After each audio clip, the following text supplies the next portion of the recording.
S'il vous plaît les gars, ne vendez pas ces produits, arrêtez tout.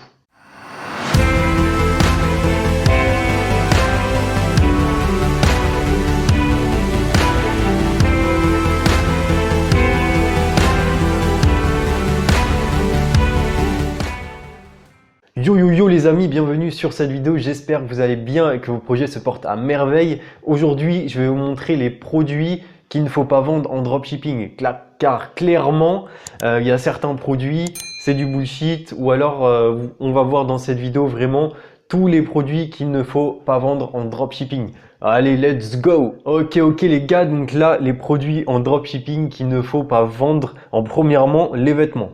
Là, les vêtements, je déconseille totalement, tout simplement parce qu'en fait, il va y avoir des problèmes de taille. Donc, les tailles chinoises, ils vont vous dire que c'est les tailles américaines. Ensuite, ils vont vous dire que c'est des tailles françaises, alors qu'en fait, pas du tout. Il y a beaucoup de problèmes de taille, etc.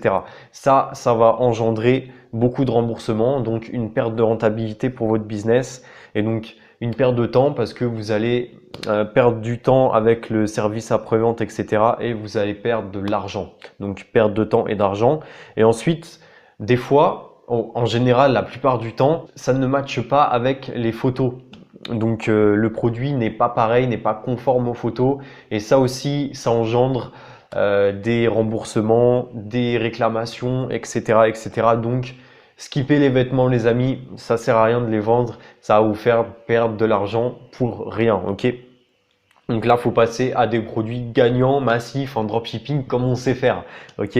Donc là, ne pas confondre avec la POD. Donc la POD, c'est la print on demand. Donc là, c'est tout simplement, on va imprimer un logo ou n'importe quoi, ce que vous voulez, sur des vêtements. Donc là, par contre, en général, avec la POD, donc print on demand, c'est des fournisseurs qui sont européens en général ou alors américains, etc. Donc là, en général, il n'y a vraiment aucun souci avec la print on demand. Il faut vraiment faire la différence entre un produit acheté chez un fournisseur chinois, comme ça, par exemple une robe avec des motifs, etc. ou alors un produit en print on demand. La print on demand, c'est OK, il n'y a aucun souci, OK les amis.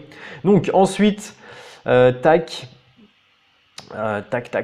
Ensuite, c'est tout simplement les produits copyrightés ou les produits d'une marque déposée. Ça semble évident, mais en fait, quelquefois, ça peut arriver qu'on ne sache pas vraiment et qu'on se mette à vendre quelque chose qui ne nous appartient pas en fait, ou alors quelque chose dont on n'a pas le droit. Donc, par exemple, les boîtes à musique Game of Thrones, donc Game of Thrones, Harry Potter, tous les films du cinéma en général, il y a un produit comme ceci, tac, qui permet de jouer de la musique comme ça. C'est une boîte à musique.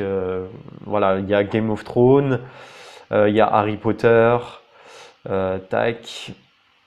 Il y en a d'autres, voilà, Winter is Coming, voilà, Legend of Zelda, etc. Tout ça, on n'a pas le droit de les vendre, hein. C'est évident, c'est comme ça. Non, ah oui, oh, là, je suis sur ma chaîne, donc n'hésitez pas à vous abonner. Là, j'ai pas fait exprès, tac. Ah oui, il y a aussi mon Instagram, là, tac, Hamza.com. N'hésitez pas à vous abonner, c'est que du lourd. Il y a des astuces, etc. Ok, donc, revenons-en à nos moutons. Si vous vendez des produits copyrightés ou alors des produits d'une marque déposée, faut arrêter le délire, vous n'allez pas aller en prison directement, vous allez recevoir en général une mise en demeure. Donc en gros, c'est vous arrêtez ou on vous poursuit. En général, ça se passe comme ça. Donc là, en France, en général, il y a un climat un petit peu de frayeur qu'on veut mettre sur le dos des entrepreneurs, comme quoi que si vous vendez un truc, tac, ça va mal se passer, vous allez finir en prison. Non, les gars, il y a des lois et en général, on reçoit une mise en demeure et ensuite, c'est comme ça. Moi, ça m'est jamais arrivé, hein, je touche du bois, mais en général, c'est comme ça, pas de panique les gars, ok? Si vous vendez un truc copyrighté et que vous ne le saviez pas, c'est bon quoi, il n'y a aucun souci, vous arrêtez et puis voilà. Si par exemple vous continuez, là par contre vous pouvez vous faire bannir de Shopify, de Stripe et de PayPal. Là, là par contre il n'y a aucune excuse, là par contre c'est pas cool, ok. Ensuite vous pouvez aussi vous faire bannir de Facebook, là aussi c'est pas cool du tout, vraiment ne faites pas ça, c'est... Franchement, vous n'avez aucun intérêt à vendre des produits copyrightés ou des produits d'une marque déposée, ok? Voilà, si vous continuez, vous risquez des poursuites pénales. Ok, ça semble logique. Si après tout ça, vous vous êtes entêté et que vous continuez quand même à faire le con, hein, on va pas se le cacher. Là, par contre, ouais, vous risquez des amendes, voire même peine de prison, etc. Bon, c'est vraiment, je vous le souhaite pas, hein. Mais voilà, faites pas le con et ne vendez pas des produits d'une marque, quoi. C'est comme ça. Tac. Donc ensuite, les produits à éviter aussi, c'est tout simplement les produits à mettre sur la peau, les amis. Ok, donc je dis pas que c'est interdit. Il y a des dropshippers qui font ça très bien avec des fournisseurs très sérieux. Donc en fait, là, vérifiez vraiment votre source. Il faut que votre source soit hyper fiable. Il n'y a aucun souci si vous avez vraiment une source fiable, etc. Ouais, comme je dis, il y a des dropshippers qui font ça très très bien, de façon professionnelle, avec des agents, etc. Si par exemple votre agent aussi il vous dit ouais ce produit-là il est sûr et tout, et que aussi il respecte les normes européennes en vigueur, etc. Là il n'y a aucun souci, vous êtes carré, tout est carré, c'est bon, vous pouvez le vendre. Sinon, abstenez-vous. C'est pareil pour les lunettes avec les normes européennes et tout, tac tac. Ne vendez pas du bullshit, ça sert à rien, ok. Tac. Donc ok.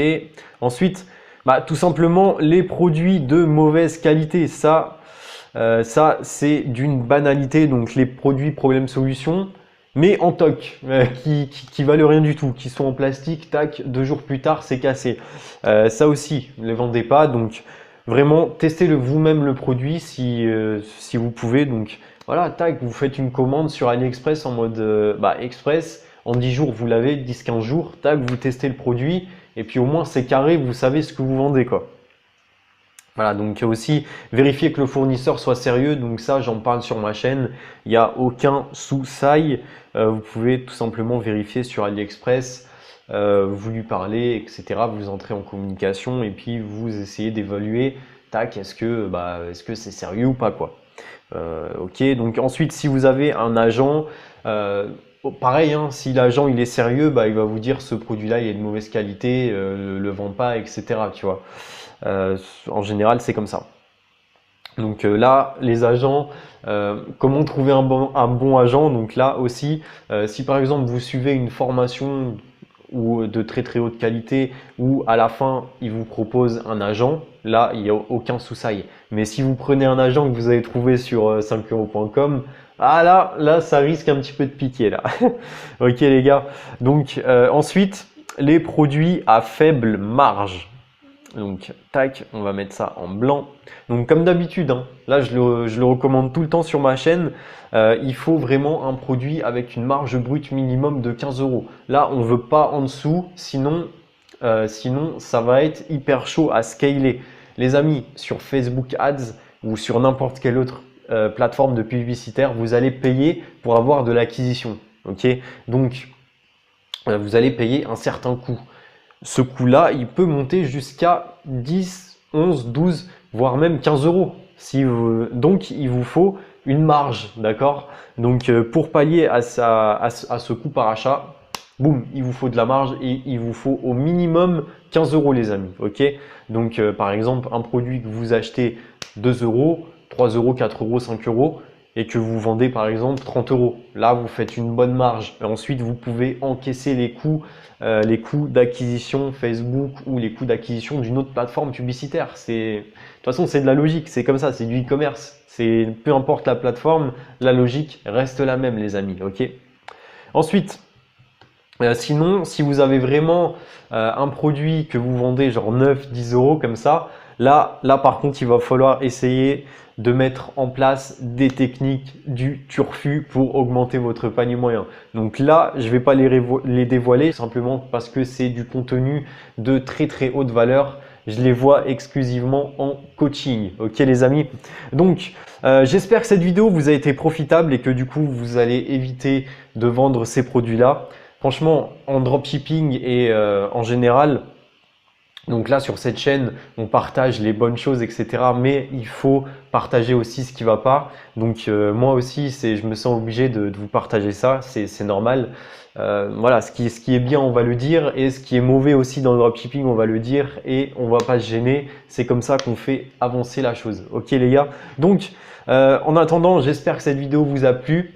Si c'est le cas, n'hésitez pas à mettre un like, à vous abonner, hashtag que du lourd. N'hésitez pas aussi à vous abonner à la chaîne, à vous abonner à mon Instagram aussi, Hamza.icom. Je mets des stories, je donne des astuces, etc. C'est tout bénef, ok les gars? Donc d'ici là, portez-vous bien et moi je vous dis à la prochaine. Ciao, ciao!